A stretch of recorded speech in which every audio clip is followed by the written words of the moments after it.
सभी भक्तों को मेरा जय श्री राम। जैसा कि हम तुलसीदास कृत रामचरितमानस के हिंदी अर्थ का श्रवण कर रहे हैं, अब तक हमने बाल कांड पढ़ लिया है।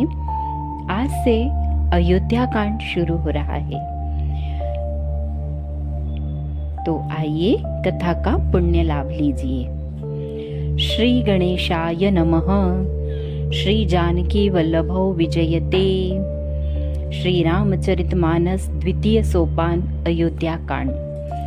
जिनकी गोद में हिमाचल सुता पार्वती जी, मस्तक पर गंगा जी, ललाट पर द्वितीया का चंद्रमा, कंठ में हलाहल विष और वक्षस्थल पर सर्पराज शेष जी सुशोभित हैं। वे भस्म से विभूषित देवताओं में श्रेष्ठ, सर्वेश्वर, संहार करता, सर्वव्यापक, कल्याण रूप, चंद्रमा के समान शुभ्र वर्ण श्री शंकर जी सदा मेरी रक्षा करें। रघुकुल को आनंद देने वाले श्री रामचंद्र जी के मुखारविंद की जो शोभा राज्याभिषेक से न तो प्रसन्नता को प्राप्त हुई और न वनवास के दुख से मलिन ही हुई, वह मुख कमल की छवि मेरे लिए सदा सुंदर मंगलों की देने वाली हो।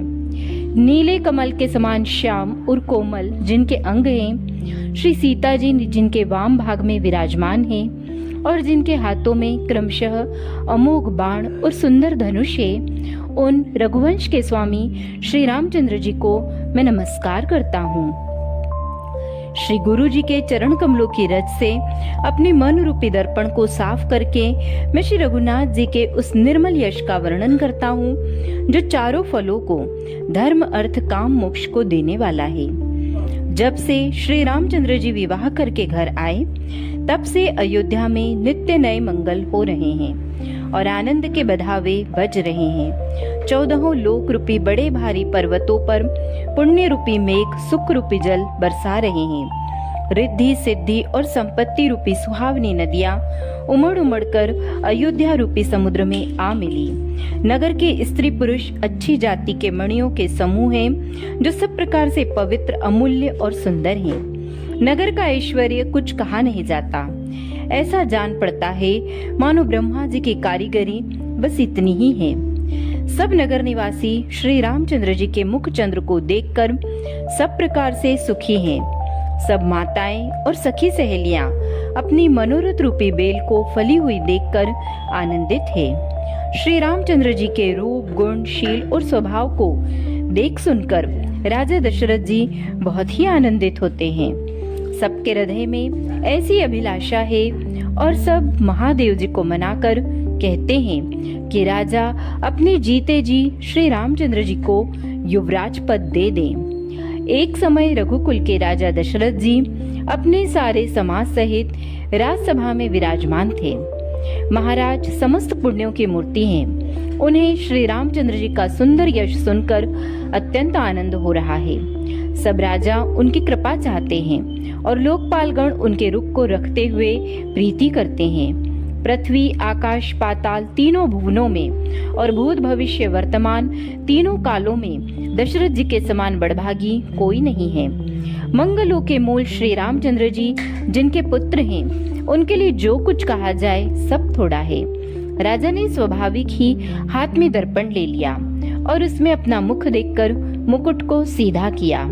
देखा कि कानों के पास बाल सफेद हो गए हैं, मानो बुढ़ापा ऐसा उपदेश कर रहा है कि हे राजन, श्री रामचंद्र जी को युवराज पद देकर अपने जीवन और जन्म का लाभ क्यों नहीं लेते। हृदय में यह विचार लाकर युवराज पद देने का निश्चय कर राजा दशरथ जी ने शुभ दिन और सुंदर समय पाकर प्रेम से पुलकित शरीर हो आनंद मग्न मन से उसे गुरु वशिष्ठ जी को जा सुनाया। राजा ने कहा, हे मुनिराज, कृपया यह निवेदन सुनिए। श्री रामचंद्र अब सब प्रकार से सब योग्य हो गए हैं। सेवक, मंत्री, सब नगर निवासी और जो हमारे शत्रु, मित्र या उदासीन हैं, सभी को श्री रामचंद्र जी वैसे ही प्रिय हैं जैसे वे मुझको हैं। उनके रूप में आपका आशीर्वाद ही मानो शरीर धारण करके शोभित हो रहा है।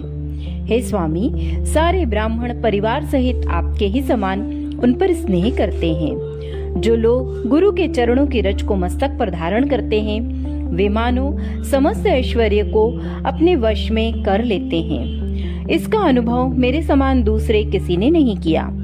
आपके पवित्र चरण रज की पूजा करके मैंने सब कुछ पा लिया। अब मेरे मन में एक ही अभिलाषा है, हे नाथ, वह भी आप ही के अनुग्रह से पूरी होगी। राजा का सहज प्रेम देखकर मुनि ने प्रसन्न होकर कहा, नरेश, आज्ञा दीजिए, कहिए क्या अभिलाषा है। हे राजन, आपका नाम और यश ही संपूर्ण मन चाही वस्तुओं को देने वाला है। हे राजाओं के मुकुटमणि, आपके मन की अभिलाषा फल का अनुगमन करती है, अर्थात आपके इच्छा करने के पहले ही फल उत्पन्न हो जाता है। अपने जी में गुरुजी को सब प्रकार से प्रसन्न जानकर हर्षित होकर राजा कोमल वाणी से बोले, हे नाथ, श्री रामचंद्र जी को युवराज कीजिए, कृपा करके कहिए तो तैयारी की जाए। मेरे जीते जी यह आनंद उत्सव हो जाए, सब लोग अपने नेत्रों का लाभ प्राप्त करें। प्रभु, आपके प्रसाद से शिव जी ने सब कुछ निभा दिया, सब इच्छाएं पूर्ण कर दी, केवल यही एक लालसा मन में रह गई है।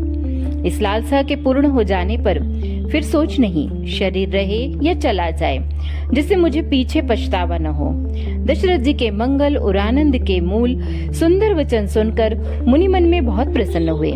वशिष्ठ जी ने कहा, हे राजन, सुनिए, जिनसे विमुख होकर लोग पछताते हैं और जिनके भजन बिना जी की जलन नहीं जाती, वही स्वामी सर्वलोक महेश्वर श्री राम जी आपके पुत्र हुए हैं, जो पवित्र प्रेम के अनुगामी हैं। श्री राम जी पवित्र प्रेम के पीछे पीछे चलने वाले हैं, इसी से तो प्रेमवश आपके पुत्र हुए हैं। हे राजन, अब देर न कीजिए, शीघ्र सब सामान सजाइए। शुभ दिन और सुंदर मंगल तभी है जब श्री रामचंद्र जी युवराज हो जाएं, अर्थात उनके अभिषेक के लिए सभी दिन शुभ और मंगलमय हैं।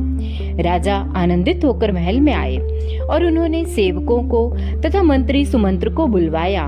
उन लोगों ने जय जीव कहकर सिर नवाए। तब राजा ने सुंदर मंगलमय वचन श्री राम जी को युवराज पद देने का प्रस्ताव सुनाया और कहा, यदि पंचों को, आप सबको यह मत अच्छा लगे तो हृदय में हर्षित होकर आप लोग श्री रामचंद्र जी का राज तिलक कीजिए। इस प्रिय वाणी को सुनते ही मंत्री ऐसे आनंदित हुए मानो उनके मनोरथ रूपी पौधे पर पानी पड़ गया हो। मंत्री हाथ जोड़कर विनती करते हैं कि हे जगतपति, आप करोड़ों वर्ष जिए। आपने जगत भर का मंगल करने वाला भला काम सोचा है। हे नाथ, शीघ्रता कीजिए, देर न लगाइए। मंत्रियों की सुंदर वाणी सुनकर राजा को ऐसा आनंद हुआ मानो बढ़ती हुई बेल सुंदर डाली का सहारा पा गई हो। राजा ने कहा, श्री रामचंद्र के राज्याभिषेक के लिए मुनिराज वशिष्ठ जी की जो जो आज्ञा हो, आप लोग वही सब तुरंत करें। मुनिराज ने हर्षित होकर कोमल वाणी से कहा कि संपूर्ण श्रेष्ठ तीर्थों का जल ले आओ। फिर उन्होंने औषधि, मूल, फूल, फल और पत्र आदि अनेकों मांगलिक वस्तुओं के नाम गिनकर बताए। चवर, मृग चर्म, बहुत प्रकार के वस्त्र, असंख्य जातियों के ऊनी और रेशमी कपड़े, नाना प्रकार की मणियां, रत्न तथा और भी बहुत सी मंगल वस्तुएं जो जगत में राज्याभिषेक के योग्य होती हैं, सबको मांगाने की उन्होंने आज्ञा दी। मुनि ने वेदों में कहा हुआ सब विधान बताकर कहा, नगर में बहुत से मंडप, चंदोवे सजाओ। फलों समेत आम, सुपारी और केले के वृक्ष नगर की गलियों में चारों ओर रोप दो। सुंदर मणियों के मनोहर चौक पुरवाओ और बाजार को तुरंत सजाने के लिए कह दो। श्री गणेश जी, गुरु और कुल देवता की पूजा करो और भूदेव ब्राह्मणों को की सब प्रकार से सेवा करो।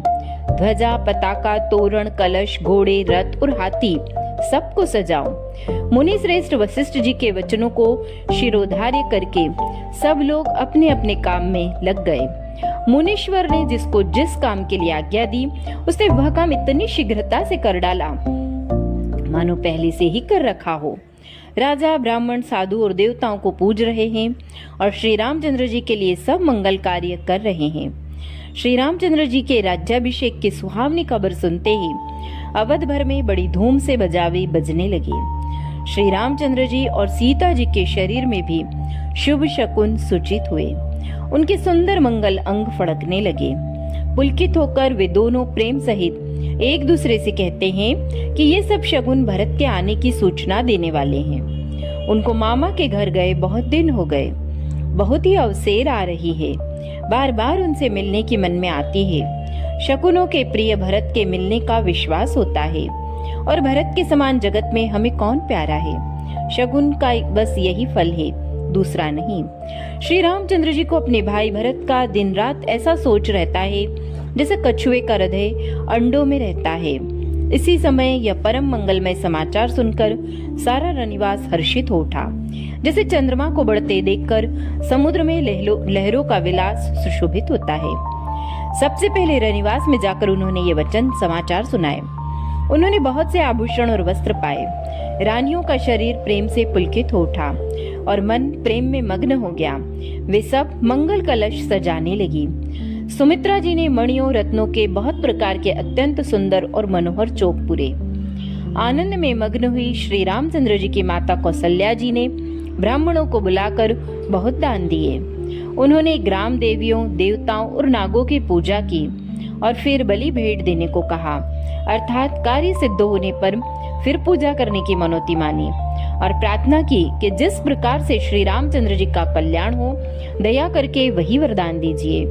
कोयल किसी मीठी वाणी वाली, चंद्रमा के समान मुख वाली और हिरण के बच्चे के से नेत्रों वाली स्त्रियां मंगल गान करने लगी। श्री रामचंद्र जी का राज्याभिषेक सुनकर सभी स्त्री पुरुष हृदय में हर्षित हो उठे और विधाता को अपने अनुकूल समझकर सब सुंदर मंगल साज सजाने लगे। तब राजा ने वशिष्ठ जी को बुलाया और शिक्षा देने के लिए श्री रामचंद्र जी के महल में भेजा। गुरु का आगमन सुनते ही श्री रघुनाथ जी ने दरवाजे पर आकर उनके चरणों में मस्तक नवाया। आदर पूर्वक अर्घ्य देकर उन्हें घर में लाए और षोडशोपचार से पूजा करके उनका सम्मान किया। फिर सीता सहित उनके चरण स्पर्श किए और कमल के समान दोनों हाथों को जोड़कर श्री राम जी बोले, यद्यपि सेवक के घर स्वामी का पधारना मंगलों का मूल और अमंगलों का नाश करने वाला होता है, तथापि हे नाथ, उचित तो यही था कि प्रेम पूर्वक दास को ही कार्य के लिए बुला भेजते। ऐसी ही नीति है। परंतु प्रभु, आपने प्रभुता छोड़कर स्वयं यहाँ पधार कर जो स्नेह किया, इससे आज यह घर पवित्र हो गया। हे गोसाई, जो आज्ञा हो मैं वही करूं। स्वामी की सेवा में ही सेवक का लाभ है। श्री रामचंद्र जी के प्रेम में सने हुए वचनों को सुनकर मुनि वशिष्ठ जी ने श्री रघुनाथ जी की प्रशंसा करते हुए कहा कि हे राम, भला आप ऐसा क्यों न कहें। आप सूर्य वंश के भूषण जो हैं। श्री राम जी के गुण, शील और स्वभाव का बखान कर मुनिराज प्रेम से पुलकित होकर बोले, हे रामचंद्र जी, राजा दशरथ जी ने राज्याभिषेक की तैयारी की है। वे आपको युवराज पद देना चाहते हैं। इसलिए हे राम जी, आज आप उपवास, हवन आदि विधि पूर्वक सब संयम कीजिए, जिससे विधाता कुशल पूर्वक इस काम को निभा दे, सफल कर दे। गुरु जी शिक्षा देकर राजा दशरथ जी के पास चले गए। श्री रामचंद्र जी के हृदय में यह सुनकर इस बात का खेद हुआ कि हम सब भाई एक ही साथ जन्मे। खाना, सोना, लड़कपन के खेल कूद, कनक छेदन, यज्ञोपवित्र और विवाह आदि उत्सव सब साथ साथ ही हुए। पर इस निर्मल वंश में यही एक अनुचित बात हो रही है कि और सब भाइयों को छोड़कर राज्याभिषेक एक बड़े का ही, मेरा ही होता है। तुलसीदास जी कहते हैं कि प्रभु श्री रामचंद्र जी का सुंदर प्रेम पूर्ण पछतावा भक्तों के मन की कुटिलता को हरण करे। उसी समय प्रेम और आनंद में मग्न लक्ष्मण जी आए। रघुकुल रूपी कुमित के खिलाने वाले चंद्रमा श्री रामचंद्र जी ने प्रिय वचन कहकर उनका सम्मान किया। बहुत प्रकार के बाजे बज रहे हैं। नगर के अतिशय आनंद का वर्णन नहीं हो सकता। सब लोग भरत जी का आगमन मना रहे हैं और कह रहे हैं वे भी शीघ्र आवें और राज्याभिषेक का उत्सव देखकर नेत्रों का फल प्राप्त करें। बाजार, रास्ते, घर, गली और चबूतरों पर जहाँ तहाँ पुरुष और स्त्री आपस में यही कहते हैं कि कल वह शुभ लग्न मुहूर्त कितने समय है जब विधाता हमारी अभिलाषा पूरी करेंगे, जब सीता जी सहित श्री रामचंद्र जी सुवर्ण के सिंहासन पर विराजेंगे और हमारा मन जीता होगा, मनोकामना पूरी होगी। इधर तो सब यह कह रहे हैं कि कल कब होगा, उधर कुचक्री देवता विघ्न बना रहे हैं। उन्हें देवताओं को अवध के बधावे नहीं सुहाते, जैसे चोर को चांदनी रात नहीं भाती। सरस्वती जी को बुलाकर देवता विनय कर रहे हैं और बार बार उनके पैरों को पकड़कर उन पर गिरते हैं। वे कहते हैं, हे माता, हमारी बड़ी विपत्ति को देखकर आज वही कीजिए जिससे श्री रामचंद्र जी राज त्याग कर वन को चले जाएं और देवताओं का सब कार्य सिद्ध हो। देवताओं की विनती सुनकर सरस्वती जी खड़ी खड़ी पछता रही है कि हाय, मैं कमल वन के लिए हेमंत ऋतु की रात हुई। उन्हें इस प्रकार पछताते देखकर देवता फिर विनय करके कहने लगे, हे माता, इसमें आपको जरा भी दोष न लगेगा। श्री रघुनाथ जी विषाद और हर्ष से रहित हैं। आप तो श्री राम जी के सब प्रभाव को जानती ही हैं। जीव अपने कर्मवश ही सुख दुख का भागी होता है। अतएव देवताओं के हित के लिए आप अयोध्या जाइए। बार बार चरण पकड़कर देवताओं ने सरस्वती को संकोच में डाल दिया। तब वह यह विचार कर चली कि देवताओं की बुद्धि ओछी है, इनका निवास तो ऊंचा है पर इनकी करनी नीची है। ये दूसरे का ऐश्वर्य नहीं देख सकते, परंतु आगे के काम का विचार करके श्री राम जी के वन जाने से राक्षसों का वध होगा, जिससे सारा जगत सुखी हो जाएगा। चतुर कवि श्री राम जी के वनवास के चरित्रों का वर्णन करने के लिए मेरी चाह कामना करेंगे। ऐसा विचार कर सरस्वती हृदय में हर्षित होकर दशरथ जी की पुरी अयोध्या में आई, मानो दुस्सह दुख देने वाली कोई ग्रह दशा आई हो। मंथरा नाम की कैकई की एक मंद बुद्धि दासी थी। उसे अपयश की पिटारी बनाकर सरस्वती उसकी बुद्धि को फेर कर चली गई।